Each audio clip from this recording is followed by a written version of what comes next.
کس سنی کا عقیدہ ہے کہ یہ آج فلاں بزرگ کا عرس ہے تو یہ اللہ سے شادی ہو رہی ہے؟ غریب نواز کا عرس آیا تو کیا یہ عقیدہ ہے کہ شادی ہر سال شادی ہوتی ہے کہ معاذ اللہ، نعوذ باللہ من ذالک؟ اللہ تو بیوی بچے سب سے پاک ہے، کفوا احد، اس کا کوئی کفو نہیں ہے، اس کی شان تو ایسی ہے کہ اس کا کوئی رشتہ دار نہیں، کوئی اس کا بیٹا نہیں، کوئی اس کی بیوی نہیں۔ یہ تو مشرکین کا عقیدہ تھا عیسائیوں کا کہ انہوں نے حضرت مریم کو خدا کی بیوی کہہ دیا۔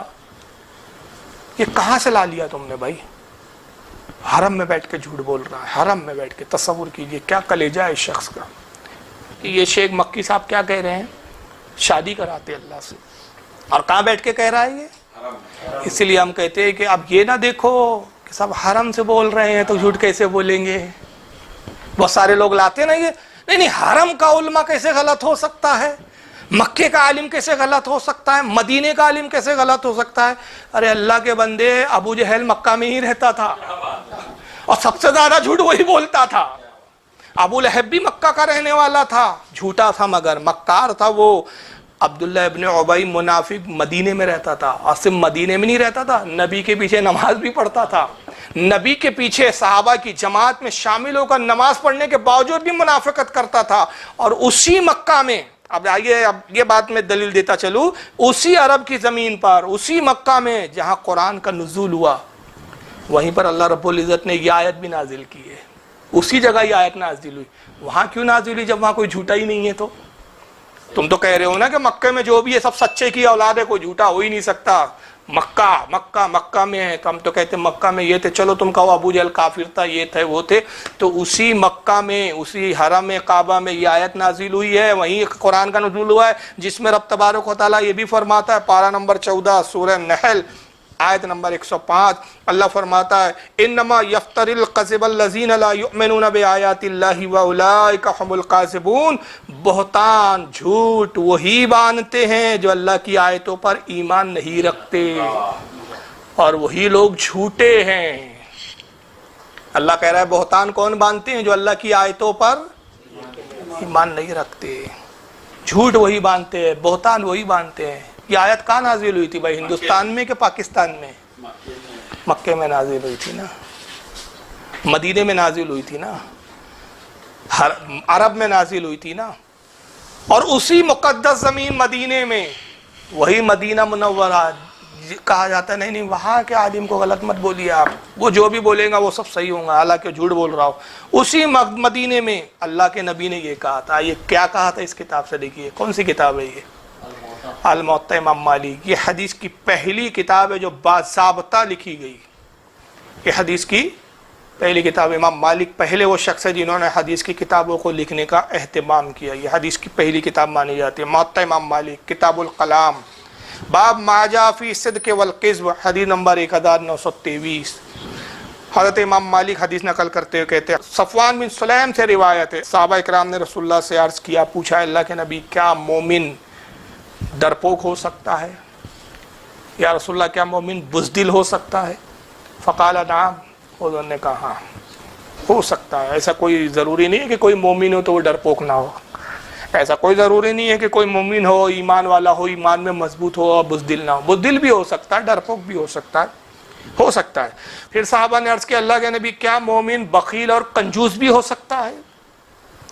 ایسا ہو سکتا ہے مومن ہو اور کنجوس ہو، مال خرچ کرنے میں بخیلی سے کام لے؟ فقال نعم، اللہ کے نبی نے فرمایا ہاں یہ بھی ہو سکتا ہے۔ یہ صحابہ نے پوچھا اللہ کے نبی کیا مومن جھوٹا ہو سکتا ہے؟ فقال لا، حضور نے فرمایا نہیں، جو مومن ہے وہ کبھی جھوٹا نہیں ہو سکتا۔ بخیل ہو سکتا ہے مومن، ڈرپوک ہو سکتا ہے مومن، لیکن جھوٹا نہیں ہو سکتا۔ یہ فتوے ہم بریلی سے دے رہے ہیں کہ رسول اللہ کی حدیثوں سے اور قرآن سے دے رہے ہیں؟ تم نے جو ہمیں مشرک کہا خود ساختہ کہا، یہ کفر اور شرک تم پہ خود لوٹ رہے ہیں صاحب۔ اس حدیث کو امام بہقی بھی لائے ہیں، اور موطا کی حدیث صحیح ہے، حسن ہے یہ۔ امام بہقی نے شعب الایمان میں اس حدیث کو نقل کیا، حدیث نمبر 4812، اور امام بہقی کہتے ہیں یہ حدیث صحیح ہے۔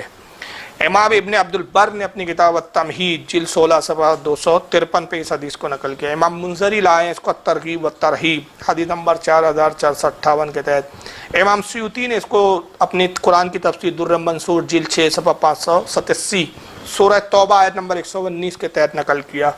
آئیے یہی شیخ مکی صاحب ہے، یہی حرم میں ایک شعر کہتے ہیں. دیکھیے حرم میں جھوٹ بول رہے ہیں، حرم میں عجیب مخلوق ہے یار، یہ حرم میں جھوٹ بولتی ہے، یہ عجیب مخلوق ہے. میں بریلوی ہوں، اللہ آپ کو ہدایت دے. کیا امام احمد رضا خان بریلوی غلط ہے؟ ان کی کتابیں پڑھ لو پتہ لگ جائے گا. ان کی کتابیں پڑھ لو تو آپ کو سمجھ آ جائے گی. جس نے اپنی کتابوں میں ماشاءاللہ ایسی ایسی توجیحات لکھی ہیں کہ جو مستوی تھا عرش پہ خدا ہو کر اتر پڑا ہے مدینے میں مصطفیٰ ہو کر. اس سے بڑا شرک بھی کوئی ہے دنیا میں؟ اس سے بڑا شرک بھی کوئی ہے دنیا میں؟ ان للہ.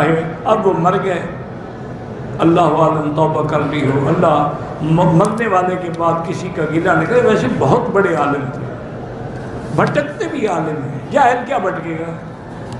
جو تیرنا نہ جانتا ہو کیسے ڈوبے گا؟ وہ تو کنارے پہ کھڑا رہے گا نا. تیرنے والا ڈوبتا ہے. بہت بڑا عالم تھا بدبخت. اس نے جو فتاویٰ لکھا ہے نا، اس میں بعض فقہی جزیات پہ اس کی بڑی گرفت ہے. پوچھنے والا پوچھتا ہے کہ میں بریلی ہوں تو کیا امام احمد رضا خان صاحب جو ہے وہ غلط تھے؟ میں بریلی ہوں، سوال کرنے والے نے کہا تو کیا امام احمد رضا غلط تھے؟ تو مولوی صاحب جواب دیتے ہیں کہ مولانا احمد رضا کی آپ کتابیں پڑھیے، ان کی جب آپ کتابیں پڑھیں گے تو آپ کو پتہ لگ جائے گا کہ ان کے عقائد کیسے تھے. ایسی ایسی توجیحات انہوں نے بیان کی، مطلب ایسی ایسی بیہودہ اور ایسے بے تکی باتیں بیان کی کہ ماشاءاللہ علامان والحفیظ. اور پھر انہوں نے مثال دیتے کہا کہ دیکھو صاحب احمد رضا خان صاحب کا جو ایک عقیدہ شرکیہ تھا. کیا عقیدہ تھا؟ کہتے وہی جو مستوی عرش تھا خدا ہو کر اتر پڑا وہ مدینے میں مصطفیٰ ہو کر. کہا کہ دیکھو یہ عرش پر تو خدا ہے، گویا وہ یہ بتانا چاہ رہے کہ عرش پر خدا ہے. اور انہوں نے احمد رضا خان صاحب نے کیا کہہ دیا؟ عرش پر کون ہے؟ مصطفیٰ صلی اللہ علیہ وسلم ہے. کہتے اس سے بھی بڑا کوئی شرک ہو سکتا ہے؟ کتنا بڑا شرک ہے صاحب. اب تو بیچارے مر گئے تھے، بہت بڑے عالم، لیکن گمراہ ہو گئے. یہ شیخ مکی صاحب کے جملے ہیں. اب یہ تو خیر زندہ ہے. اب ایک پہلے تھے ایک صاحب انتقال ہو گیا، وہ بھی مر گئے، مٹی میں مل گیا وہ تو. اب تو ان کی جسم کی ہڈیاں بھی نہیں بچی ہوں گی. ڈاکٹر اسرار احمد صاحب، وہ بھی صاحب یہی کہتے ہیں، یہی شعر وہ پڑھتے ہیں اور کہتے ہیں کہ دیکھیے آپ یہ شعر جو ہے صاحب کفری اور شرک کی عقیدہ ہے. وہی جو مستوی عرش تھا خدا ہو کر اتر پڑا وہ مدینے میں مصطفیٰ ہو کر. کیا ہے یہ؟ گاڈ انکارنیٹ، اوتار کا عقیدہ. وہ اوتار کا عقیدہ چاہے رام چندر جی کے لیے ہو، کرشن جی کے لیے ہو، یا محمد مصطفیٰ صلی اللہ علیہ وسلم کے لیے ہو، عقیدہ تو ایک ہی رہے گا. اور یہ آپ کے علم میں ہونا چاہیے. شعر کس کا ہے؟ مولانا احمد رضا خان صاحب بریلوی. اور یہ آپ کے علم میں ہونا چاہیے. شعر کس کا ہے؟ مولانا احمد رضا خان صاحب بریلوی. لیکن یہ بھی نوٹ کر لیجیے ساتھی کہ ان کے مسلک کے ایک بہت بڑے عالم جو لاہور میں ہوتے تھے، مولانا محمود احمد رضوی، مرحوم، ان کا انتقال ہو گیا ہے. روزنامہ پاکستان میں ایک دفعہ ایک فورم میں بعض لوگوں نے یہ مسئلہ چھیڑ دیا کہ مولانا احمد رضا خان صاحب بریلوی، انہوں نے تو یہ شعر کہا ہے، وہی جو مستوی عرش تھا خدا ہو کر اتر پڑا وہ مدینے میں مصطفیٰ ہو کر. تو مولانا محمود احمد رضوی صاحب نے فرمایا کہ اس پر ہمارا عقیدہ نہیں ہے، یہ ہمارے عقیدے میں شامل نہیں ہے. انہوں نے اعلان برات کیا. اوتار کا عقیدہ ہے یہ. ہندوؤں کیا ہے نا وہ اوتار کا عقیدہ کہ صاحب جب پاپ بڑھ جاتے ہیں تو وہ ایشور جو ہے نعوذ باللہ من ذالک خدا جو ہے وہ اوتار لیتا ہے. تو کہتے ہیں کہ یہ اوتار کا عقیدہ ہے کہ صاحب عرش پہ بیٹھے ہوئے تھے مصطفیٰ، خدا بن کر زمین پہ اتر پڑے. حالانکہ یہ ایک تشریح کا ایک لمبا ہو جائے گا، انشاءاللہ اس پہ کبھی میں بیان کروں گا، لیکن ایک مختصر سی میں یہ بات کر دوں کہ سب سے پہلی بات، عرش پر بیٹھنا، یہ خدا عرش پر بیٹھا ہے یا خدا عرش پر بیٹھ سکتا ہے، یہ اہل سنت کا عقیدہ ہے ہی نہیں. وجہ یہ ہے کہ اللہ تعالیٰ جسم و جسمانیات سے پاک، بیٹھنے سے پاک، جہت سے پاک، سمتوں سے پاک. جب عرش نہیں تھا تب بھی وہ موجود تھا. تو جیسے پہلے عرش پر بیٹھنے سے پاک تھا، اب بھی عرش پر بیٹھنے سے پاک ہے. اور ہر چیز کو فنا ہے سوائے اللہ کے. تو جب سب فنا فرمائیں گا تو عرش کو بھی فنا کر دیں گا. تو جیسے عرش کے پہلے عرش پر قرار پکڑنے سے بے نیاز تھا، آج بھی بے نیاز ہے، عرش کے فنا کے بعد بھی وہ بے نیاز ہوں گا. اور اگر یہ عقیدہ نہ رکھا جائے تو بہت سارے پھر الزامات آئیں گے، بہت سارے جو ہے غلط اعتقاد آئیں گے کہ اللہ پھر معاذ اللہ کیا تھک گیا اس لیے بیٹھ گیا، یا پھر عرش فنا ہوگا تو پھر عرش سے بیٹھنے سے محروم ہو جائیں گا، تو اس وقت اس کی کیفیت کیا ہوں گی. تو اس کی ذات میں تغیر پایا جائے گا اور اللہ کی ذات میں کوئی تغیر نہیں ہے. لیکن اب یہاں ڈاکٹر اسرار صاحب بڑے طاؤ میں کہتے ہیں آپ کو معلوم ہونا چاہیے کہ یہ شعر کس کا ہے. یہ مولانا احمد رضا خان صاحب بریلوی کا شعر ہے. کس کا شعر ہے؟ بریلوی کا شعر ہے. آپ کے علم میں ہونا چاہیے بات. حالانکہ افسوس کی بات ہے بیچارے اب مر گئے، مٹی میں مل گئے اور اللہ جانے کس عذاب سے گزر رہے ہوں گے. خود ان کے علم میں نہیں تھا کہ یہ شعر اعلی حضرت کا نہیں ہے. یہ لوگوں کو بڑے طاؤ میں کہہ رہے کہ آپ کے علم میں ہونا چاہیے کہ یہ شعر مولانا احمد رضا خان بریلوی کا ہے. اور یہ بیچارہ شیخ مکی، یہ تو اندھا معذور آدمی ہے، حرم میں بیٹھ کے ابو جہل والی حرکت ہے. اس بیچارے کو بھی نہیں معلوم کہ یہ شعر اعلی حضرت کا. میں نے کہا نا پہلے جھوٹی کتاب گڑو، جھوٹے شعر کسی منسوب کرو ادھر ادھر کے، کہیں کی بھی لاؤ، کسی پہ بھی تھوپو اور اس کو مشرک قرار دو. اور اللہ کے رسول فرما رہے جس کو کافر کہا وہ کافر نہیں تو کفر کیا ہوگا، خود ہی لوٹ رہا ہے ان پر.